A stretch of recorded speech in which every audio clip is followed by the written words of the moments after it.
అధికార పార్టీలో ఉండి కూడా దాని బాడీ మీ అందరినీ పదవినాలు చూసేసరికి భావోద్వేగానికి లోన్ కావాల్సినటువంటి అవసరం వచ్చిందంటే వారు పడే తపన మీకు మీ కళ్ళని వాళ్ళకి కళ్ళారా చూస్తున్నారు. నేను చెప్పనే కాదు.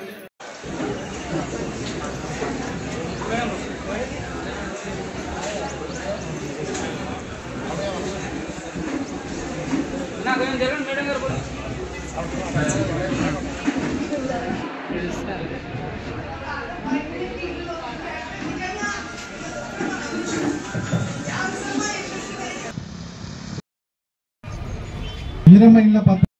ఈరోజు ఈ ఇళ్ళ ప్రొసీడింగ్స్ ఇచ్చే కార్యక్రమానికి ఇక్కడికి వచ్చిన వేదిక మీద ఉన్న వాళ్ళకి అట్లనే వేదిక ముందు ఉన్న మా అక్క చెల్లెలు పెద్దమ్మల అందరికీ కూడా ఇల్లు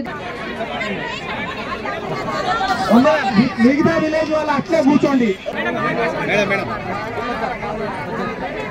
ఓకే మ్యామ్.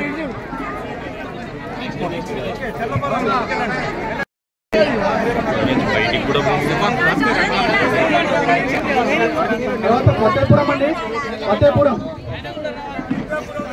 ఓకే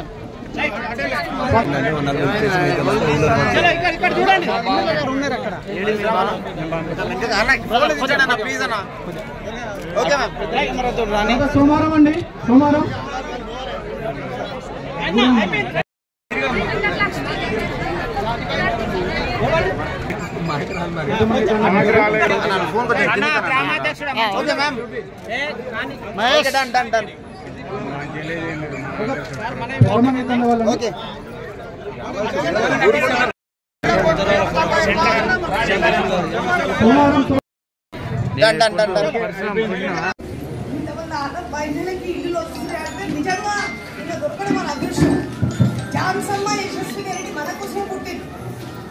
ఒక్క నిమిషం అండి.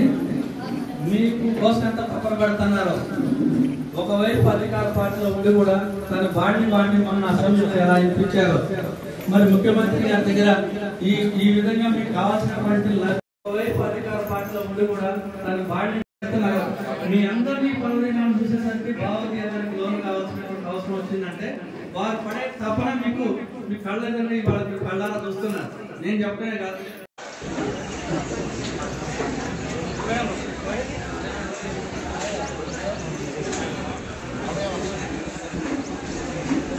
జగన్ మేడం గారు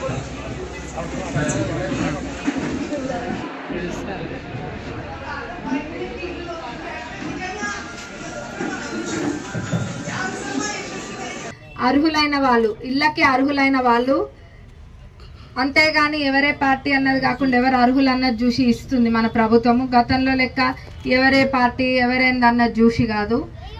ఇప్పుడు వచ్చింది 163 ప్రొసీడింగ్స్.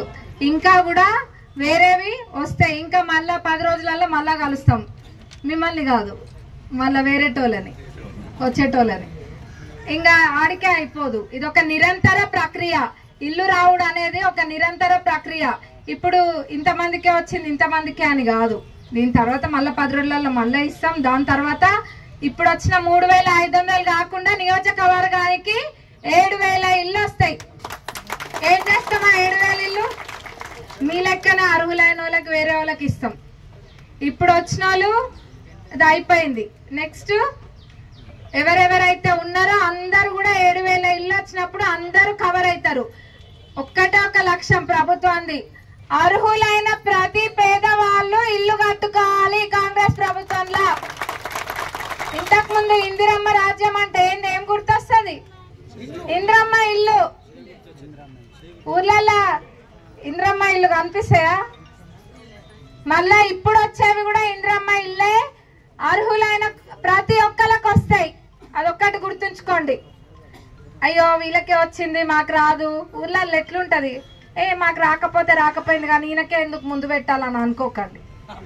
ఎవరికైనా ఇప్పుడు మీరు కాకపోతే వాళ్ళు, వాళ్ళు కాకపోతే మీరు, ఎవరైనా ఒకటే. ఒకరికి ముందు వస్తుంది, ఒకరికి వెనక వస్తుంది.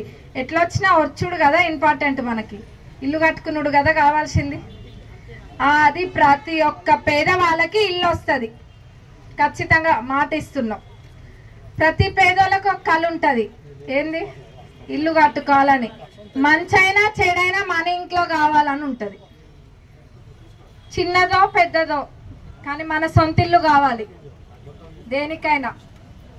అందులో ఆడోళ్ళకి ఇంకా ఎక్కువ ఉంటుంది. ఎందుకంటే ఇంట్లో ప్రతి మూల మనకి ఇష్టమైన వస్తువులు మనకి నచ్చినట్టుగా సమకూర్చుకుంటాం. ఇంటి పైన మనం బ్రతికేది సగం అంతా ఇంట్లోనే బతుకుతాం. అట్లాంటి ఇంటి కళ నెరవేర్చడానికి మన కాంగ్రెస్ ప్రభుత్వం సిద్ధంగా ఉంది. ఖచ్చితంగా ప్రతి అర్హులైన పేదవాళ్ళకి ఇందిరమ్మ రాజ్యంలో పేదలలో బహుపేదలకి ఇల్లు ఖచ్చితంగా వస్తాయి. వచ్చేదాని గురించి ఏం మాట్లాడతాం?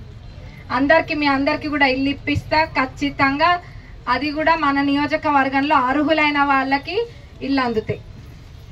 ఇంకా ఇందాక అడిగినారు, ప్రభుత్వం ఏ నిబంధనలు పెట్టినా మీకోసమే పెడుతుంది. ఇప్పుడు 3500 ఇల్లు ఇస్తుండ్రంటే ఎంత జాగ్రత్తగా ఉండాలి. ఇప్పుడు మనకు అనిపించచ్చు 5 లక్షలు ఇల్లు అని ఉంటే అనిపించచ్చు, కానీ ఇప్పుడు మీకు 5 లక్షలతోటి ఇల్లు కట్టుకోవడం అనేది ఎంత కళ. ఆ కళ పైన నీళ్లు జల్లాలంటే 1 నిమిషం పడుతుంది. అట్లా ఏది కూడా నష్టం జరగద్దు. నిజమైన అర్హులైన పేదవాళ్ళని బయటకు దిగడానికి ప్రభుత్వము కొన్ని నిబంధనలు పెట్టింది.